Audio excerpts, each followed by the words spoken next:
Abū Muḥammad ʿAlī ibn Aḥmad ibn Saʿīd ibn Hazm was an Andalusian poet, polymath, historian, jurist, philosopher and theologian, born in Córdoba, present-day Spain. He was a leading proponent and codifier of the Zahiri school of Islamic thought, and produced a reported 400 works, of which only 40 still survive, covering a range of topics such as Islamic jurisprudence, history, ethics, comparative religion, and theology, as well as the ring of the dove. On the art of love, the Encyclopaedia of Islam refers to him as having been one of the leading thinkers of the Muslim world, and he is widely acknowledged as the father of comparative religious studies.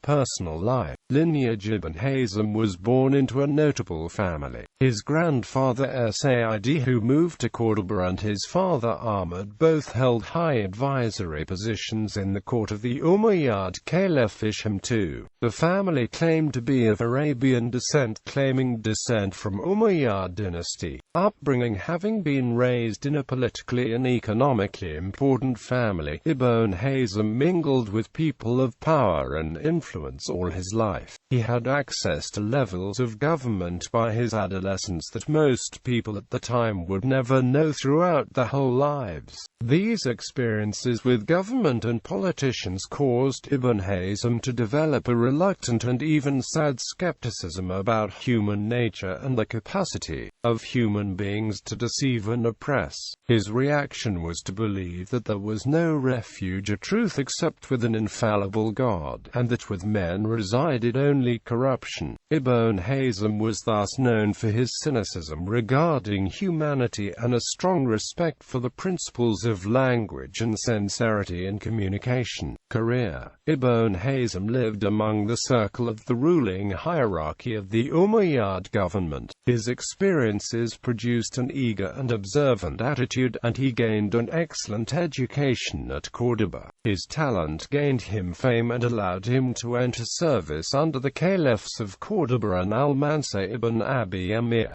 Grand Vizier to the last of the Umayyad caliphs, Hisham III. He was also a colleague of Abd al-Rahman Sanchuelo, after the death of the Grand Vizier al-Muzaffar in 1008. The Umayyad Caliphate of Iberia became embroiled in a civil war that lasted until 1031, resulting in its collapse of the central authority of Córdoba and the emergence of many smaller incompetent states called taifas. Ibn Hazm's father died in 1012, and as Ibn Hazm continued to speak in favor of a centralized political structure, he was accused of supporting the Umayyads, for which he was frequently imprisoned. By 1031, Ibn Hazm retreated to his family estate at Mantilisham and had begun to express his activist convictions in the literary form. According to one of his sons, Ibn Hazm produced some 80,000 pages of writing, consisting of 400 works.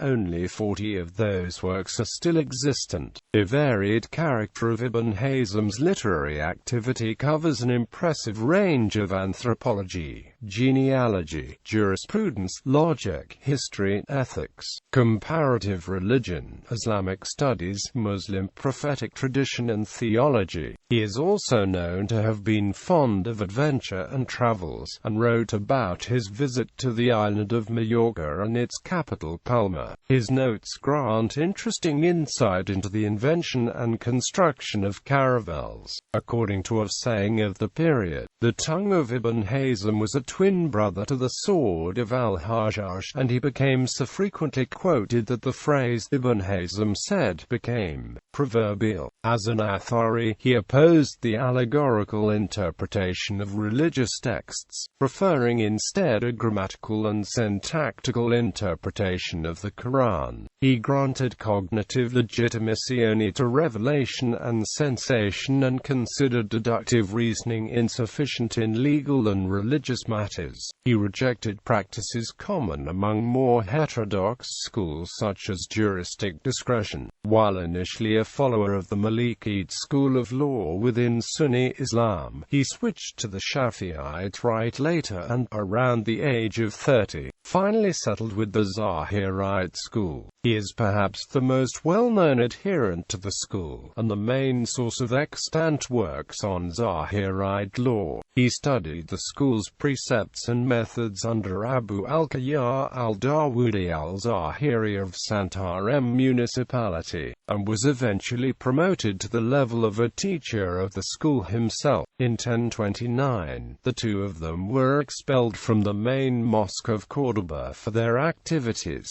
Works. Ibn Hazm has been described as the second most prolific author in Muslim history, only surpassed by Muhammad ibn Jarir al-Tabari in terms of works authored. While much of Ibn Hazm's work was burned in Seville by an alliance of his sectarian and political opponents, a number of his books have survived. His writing style has been described as repetitive, which was Ibn Hazm's way of emphasizing a point he felt was important to a given discussion. His method of dialogue was harsh, and he appeared to have little fear or respect for those who disagreed with him, be they fellow academics or government officials. In addition to works on law and theology, Ibn Hazm also wrote more than 10 books on medicine. He also addressed the issue of integrating the sciences into a standard curriculum for education. His work Organization of the Sciences divides education of the various fields diachronically into stages of progressive acquisition. The entire curriculum, he suggests, spans 5 years, starting with language and exegesis of the Quran, includes the life and physical sciences, and culminates with a sort of rational theology.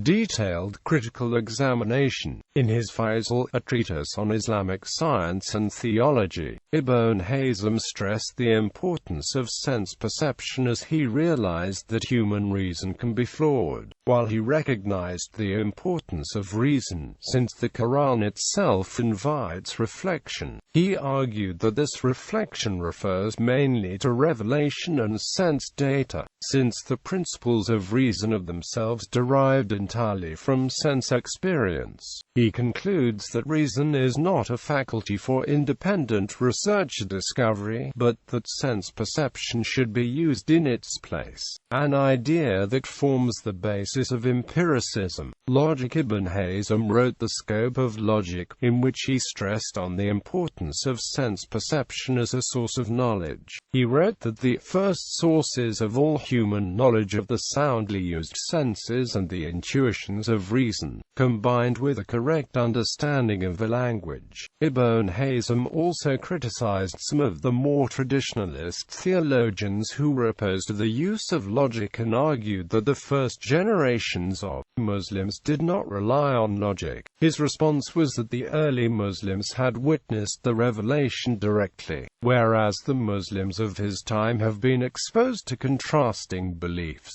Hence, the use of logic is necessary in order to preserve the true teachings of Islam. The work was first republished in Arabic by Hassan Abbas in 1959, and most recently by Abu Abdul-Rahman ibn Aqil al-Zahiri in 2007. Ethics. In his book, In Pursuit of Virtue, Ibn Hazm had urged his readers with the following: do not use your energy except for a cause more noble than yourself.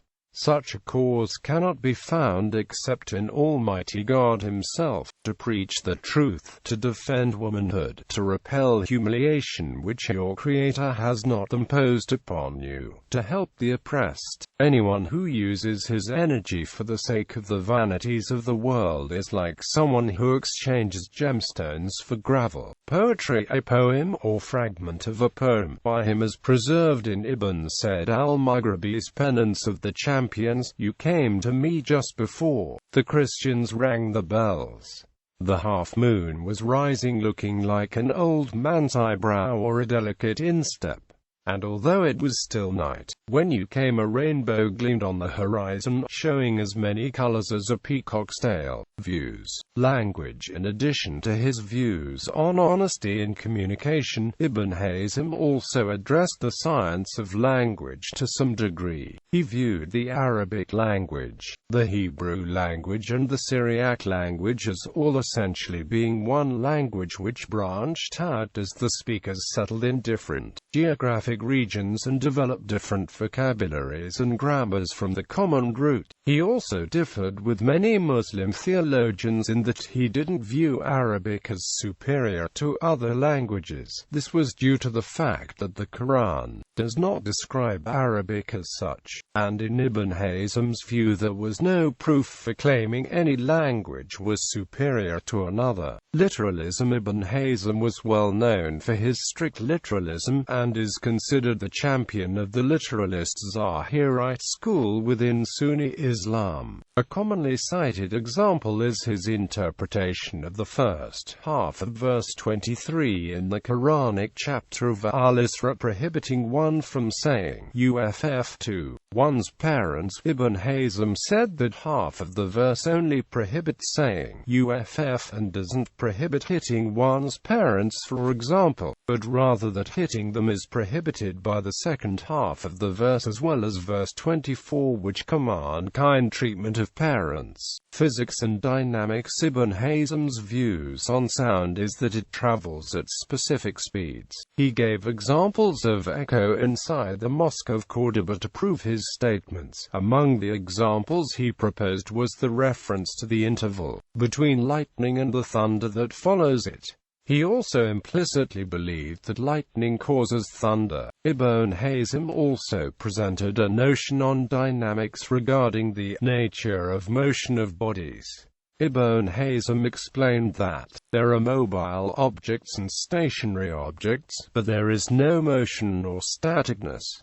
Spherical Earth. By the 9th century, scholars like Ibn Hazm supported the view that the Earth was a sphere, and he is known to have started his debate by stating verses from the Quran. He makes the night overlap the day, and the day overlap the night. The word to make overlap here in Arabic kawara is derived from qura, which means ball or sphere, and after detailed studies using celestial globes he concluded proof, and the now astronomer Ibn Hazm stated publicly that the sun is always vertical to a particular spot on Earth. Ibn Hazm's proof inspired generations later on, including the geographer Al-Idrisi, who depicted the world as a globe. Shia. Ibn Hazm was highly critical of the Shia sect. Reception. Muslim scholars, especially those subscribing to Zahirism, have often praised Ibn Hazm for what they perceive as his knowledge and perseverance. Yemeni preacher Muqbil bin Hadi al-Wadi'i was one of Ibn Hazm's admirers in recent times, holding the view that no other Muslim scholar had embodied the prophetic tradition of the Muhammad and the Sahaba. Similarly, Pakistani cleric Badi Uddin Shah al-Rashidi taught Ibn Hazm's book al-Mahalla to students in Masjid al-Haram while living in Mecca. Al-Wadi'i himself taught al-Mahalla in al-Masjid al-Nabawi while in Medina. Abu Abdul Rahman ibn Aqil al-Zahiri, the primary biographer of Ibn Hazm in the modern era, has authored a number of works on Ibn Hazm's life and career, many published through Ibn Aqil's printing press, which is named after Ibn Hazm. Modernist revival of Ibn Hazm's general critique of Islamic legal theory has seen several key moments in Arab intellectual history, including Ahmad Shakir's republishing of Al-Mahalla, Muhammad Abu Zahra's biography of Ibn Hazm, and the republishing of archived epistles on legal theory by Saʿīd al-Afghani in 1960 and Hassan Abbas between 1980 and 1983.